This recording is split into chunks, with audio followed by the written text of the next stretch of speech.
Today we're going to go through how to get introduced on LinkedIn. Now let's imagine that you're on LinkedIn, you come across someone's profile, they either work in your industry or for a company you're interested in, you'd like to network with them, or perhaps you're reaching out to them for business development purposes. You want to be a second or third degree contact. That means that you're within each other's wider networks. Now you could send an invitation to connect with them, but when the connection invitation comes up, you don't actually have any relationship with that person, so you're left with "I don't know." At that point, you have to ask yourself why this person would accept your invitation. There is a better way. What you want to do is to request an introduction. So go to their page and then hover your mouse over the little drop-down menu, and the option to get introduced will come up. So now it's time to select the person who's going to introduce us. Make sure you sort by connection strength, not by name, and you'll see what I mean here. So LinkedIn offers you the ability to sort by connection strength or name to your new second degree or third degree contact. What you can see when you sort by connection strength is that it lists off who your strongest connections are. So on the right, my top connector is 63 shared connections. The higher the number of shared connections, the more likely that your request will be successful, because it means that these people travel in the same circles, they may work for the same organization, or have a long shared history. Your new contact is much less likely to ignore someone that they have such a shared history with. LinkedIn offers you some great advice to craft your message like a pro, so state your intent and be clear about why you're asking for an introduction, and give an out to your shared contact. Be professional and give them a way to say no. Then comes the time to draft your message. So you want to include a message for your shared contact, as you can see, and let them know why you're asking them to introduce you to this new person. And then you also want to include a message for your new contact, because the message may just simply be forwarded on.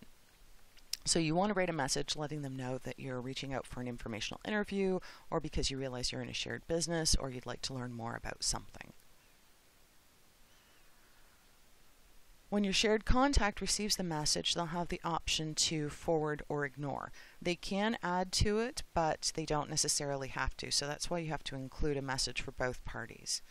Now it looks like this is the end of getting an introduction, but really it's not, because there is another option. And this option is really great for if you're trying to reach out to someone who might be just a smidge beyond your network or have a really high status. And that is to actually request a personal introduction.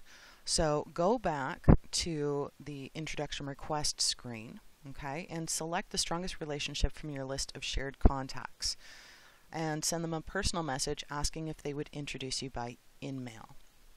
So you could see again, I would choose my 63 shared connections person, and then this is different because I'm actually asking them to personally write a message, okay? I'm not going to send that introduction request. I was only using that screen to identify who my strongest contact was. So instead, I'm going to go to my LinkedIn mail, and I'm going to send a message to that person. And I'm going to let them know why I am looking for an introduction, and ask them if they would write an email. Okay, so what will happen is that when they receive this message, they will then be able to include both of us on a message showing both of our emails. This will then allow me to be able to reach out directly to that new second degree contact, and we'll be able to continue our conversation without needing any further assistance. This is great if you're trying to really reach out to someone who might not be open to accepting an introduction, or if you are looking to kind of trade upon the social currency of that middle connection.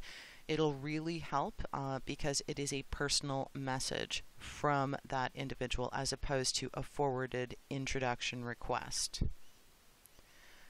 And that's it. That's all there is to it. So I hope you've gotten what you need out of this introduction tutorial. And if you mention this video, you'll receive 20% off the LinkedIn package at cmcoachingservices.com. Please visit our site and have a great day.